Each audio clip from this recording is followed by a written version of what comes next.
गांव के एक कोने में एक टूटा फूटा सा घर था। उसमें रहता था रामू, एक गरीब किसान लेकिन दिल से बादशाह। रामू मेहनत करने से कभी पीछे नहीं हटना था। वो दिन भर अपने खेतों में काम करता और शाम को बाजार में एक दुकान में काम भी करता था। रामू गरीब जरूर था लेकिन दिल से बहुत अमीर था। कोई भी उसके पास किसी भी उम्मीद से आता, रामू कभी उसको नाराज नहीं करते हैं। एक दिन रामू अपने खेत में काम करके थक जाता है। वो एक पेड़ के नीचे आराम करने लगता है। रामू भाई क्या कर रहे हो? काम करके मैं जरा थक गया तो जरा आराम कर रहा हूँ। लेकिन बिकी भाई, आज इधर कैसे आना हुआ? मैं इधर से गुजर रहा था तो सोचा तुमसे मिल लूं। अच्छा किया, हम दोनों बहुत दिनों से नहीं मिले हैं। और बताओ रीना बिटिया कैसी है? ठीक है, बस तुम लोगों को बहुत याद करते रहती है। जब से उसकी माँ गुजरी है, मैं अपने काम के कारण उसको समय नहीं दे पाता हूँ। कोई बात नहीं, किस्मत में लिखा वो कोई नहीं पलट सकता, लेकिन आप बिटिया को समय दिया करो। रामू भाई, मैं आपको कुछ कहना चाहता हूँ। आप आज शाम को बाजार काम करने मत जाना। आप आज शाम को मेरे घर आना, आपसे कुछ काम है। ठीक है भाई, आज मैं शाम को आपके घर जाऊंगा। इतने में बिक्की वहाँ से चले जाता है। रामू उसके बाद अपने घर की ओर जाने लगता है। रामू की पत्नी घर में थी, जिसका नाम सीमा था। सीमा अपने पति के लिए हर दिन दोपहर में खाना बनाकर खाना खेत ले जाती थी। तभी रामू अपने घर आ जाता है। ए जी, आप आज बहुत जल्दी आ गए। सब ठीक तो है ना? बताता हूँ बताता, जरा सांस तो लेने दो। आज खेत में काम नहीं था तो जल्दी आ गया। ठीक है, लेकिन आज तक आप कभी इतना जल्दी घर आए नहीं, इसलिए पूछी। क्यों नहीं आ सकता क्या? नहीं जी, ऐसा कोई बात नहीं है। आपको देखकर मुझे बहुत खुशी मिली। आप तो हर टाइम काम और काम ही करते रहते हैं। कम से कम आज आप आराम तो करेंगे। आज शाम को बिकी भाई के घर जाना है, इसलिए आज क्या खाना बनाए हैं मुझे दे दो, खाकर जरा आराम कर लूं। क्या बिकी भाई के घर पर क्यों जाना है? अरे बाबा, बताता हूँ, पहले मुझे कुछ खाने को दे दो, मुझे बहुत जोर की भूख लगी है। जी जरूर, आप बैठिए, मैं अभी निकाल कर लाती हूँ। सीमा रामू को खाना देती है। रामू खाना खा लेता है। सीमा वही रामू के पास बैठी हुई थी। रामू खाना खाकर जरा आराम करने के लिए सो जाता है। बोलिए जी, क्यों जाना है बिकी भाई के घर और उससे कब मिले? बिकी भाई आज खेत में आए थे, वो बहुत उदास दिख रहे थे। वो बोले उनको मुझसे कुछ काम है, आज घर आना, हम घर में बात करेंगे। रामू शाम को बिकी के घर की ओर निकल गया। बिकी पास के गांव में रहता था। रामू बिकी के घर पहुंच जाता है। बिकी घर के बाहर बैठा हुआ था। बिकी भाई, आप बाहर क्यों बैठे हो? अरे रामू भाई, आप कब आए? मैं तो देखा भी नहीं। आइए बैठिए। रीना बेटी, तुम्हारे रामू चाचा आए हैं, उनके लिए कुछ खाने का लेकर आओ। नहीं बेटी, रहने दो, मुझे कुछ नहीं लगेगा। बाहर अच्छी हवा चल रही है, इसलिए मैं आज बाहर बैठा हूँ। और बताओ, आने में कोई तकलीफ तो नहीं हुई? नहीं, कोई तकलीफ नहीं हुई। आप ये बताएं, कोई परेशानी है क्या आपको? आप जब मेरे पास आए थे तब मैंने देखा आप कुछ परेशान सा देख रहे थे। जी भाई, मैं एक बात को लेकर बेहद परेशान हूँ। बात यह है कि मुझे ऑफिस के काम से 3 साल के लिए बाहर जाना है। और आपको तो पता है, रीना बेटी की मेरे अलावा इस दुनिया में कोई नहीं है, और मैं उसको अपने साथ नहीं ले जा सकता, और ना ही मैं उसे अकेले छोड़ सकता हूँ। बस इतनी सी बात।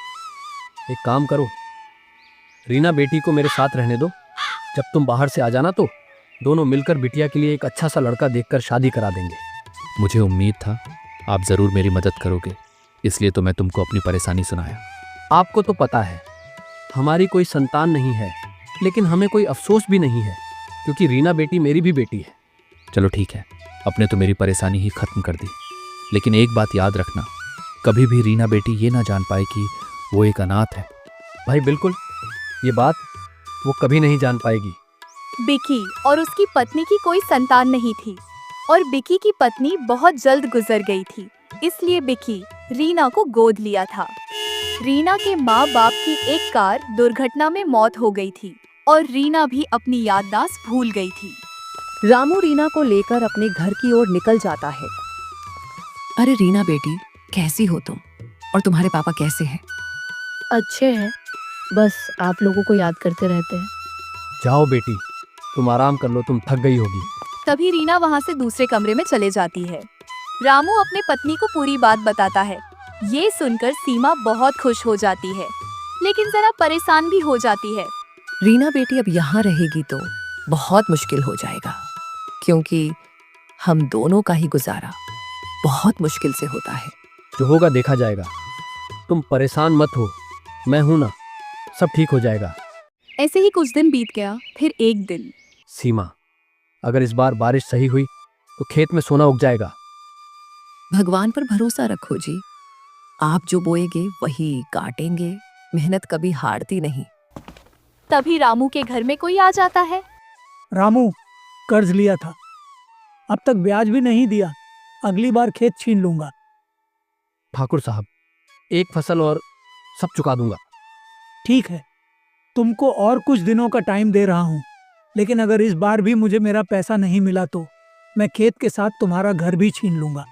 इतना कहकर ठाकुर वहाँ से चले जाता है। रामू दिन रात मेहनत करने लगा, जिससे रामू की खेत में बहुत अच्छी फसल हुई। रामू सीमा को कहता है, तुम टेंशन मत लो, इस बार हमारी फसल अच्छी हुई है, जिससे मैं ठाकुर का पैसे वापस कर दूंगा। लेकिन रामू की किस्मत में कुछ और ही लिखा था। उस रात को बारिश और बहुत तेज हवा चलने लगी। आप बाहर क्या देख रहे हैं? आपको बारिश में भीगने का मन कर रहा है क्या? सीमा, 7 दिनों से लगातार बारिश हो रही है, अगर ऐसा ही रहा तो मेरी फसल बर्बाद हो जाएगी। अगर फसल बर्बाद हो गई तो मैं कैसे ठाकुर का पैसे वापस करूंगा? अगली सुबह बारिश रुक जाती है। रामू अपने खेत की ओर जाता है। रामू जब अपनी खेत पहुंचकर देखता है तो बारिश के कारण उसकी पूरी फसल बर्बाद हो जाती है। वो बहुत उदास होकर अपने घर की ओर वापस आ जाता है। बारिश के कारण हमारी पूरी फसल बर्बाद हो गई, अब ठाकुर को पैसे कैसे दूं? आप परेशान मत हो, ठाकुर 4 महीने के लिए बाहर गया है, बिमला ने मुझे बताया। आप फिर से मेहनत करिए, हमारी फसल फिर से हो जाएगी। इस बार मैं भी आपके साथ खेत में काम करूंगी। बात वो नहीं है, मैं मेहनत से कभी दूर नहीं भागता हूँ, लेकिन अब तो बीज खरीदने के लिए भी मेरे पास पैसे नहीं है और घर में कुछ दिनों का अनाज ही है। तभी रीना वहाँ उन दोनों के पास जाती है। मेरे पास सोने की कंगन है, आप इसे बेचकर दोबारा खेत बोए। इससे जो पैसे मिलेगा उससे आप बीज और घर का कुछ दिनों का गुजारा हो जाएगा। रीना बेटी, तुम कैसी बात कर रही हो? मैं ये तुमसे कभी नहीं ले सकता। बेटी भी बोलते हैं और एक पल में पराया भी बनाते हैं। अगर आप नहीं लिए तो मैं घर से चली जाऊंगी। बेटी, ये तुम कैसी बात कर रही हो? कोई भला अपना घर छोड़कर जाता है? आप ले लो, जब आपकी फसल अच्छी होगी मुझे दूसरा सोने की कंगन दिला देना।